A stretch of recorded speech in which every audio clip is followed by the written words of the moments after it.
Facebook page বা আইডিতে মাত্র 2টা সেটিং করলে আপনার পেজে রিচ বা এঙ্গেজ বাড়বে এবং আপনি কন্টেন্ট মনিটাইজেশন দ্রুত পাবেন।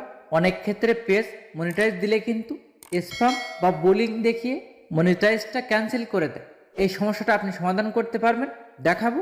চ্যানেলে নতুন হলে প্লিজ সাবস্ক্রাইব করুন এবং বেল বাটন বাজাবেন। ফেসবুক হলে ফলো এবং শেয়ার করবেন প্লিজ। পেজ বা আইডিতে আসার পর এখানে আপনি প্রোফাইল পিকচারে ক্লিক করবেন। তারপর এখানে আপনি 3 ডট নামের একটা অপশান পেয়ে যাবেন। প্রোফাইলেও সেমভাবে ক্লিক করবেন, এখানে ক্লিক করবেন। তারপর সেম এই ইন্টারফেসটা শো হবে। এইখানে আপনি অ্যাক্টিভ লগ নামের একটা অপশান পেয়ে যাবেন, এখানে আপনি ক্লিক করুন।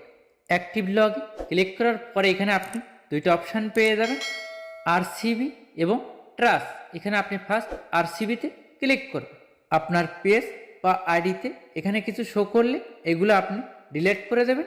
আমার কিন্তু এখানে কিছু শো করিনি, এখানে নো আইটেম দেখাচ্ছে।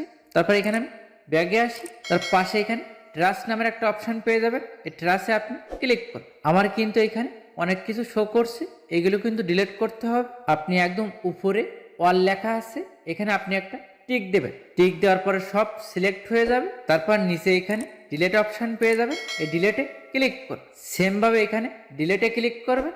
এইখানে আপনার ফেসবুক পাসওয়ার্ডটা দেবেন, তারপর এখানে সাবমিটে ক্লিক করুন। এইগুলো ডিলিট না করলে কি হবে, আপনার পেজ বা আইডিতে যে হ্যারাসমেন্ট বা বুলিং বা স্প্যাম দেয়, এইগুলো ডিলিট না করলে কিন্তু স্প্যামটা দিয়ে থাকে।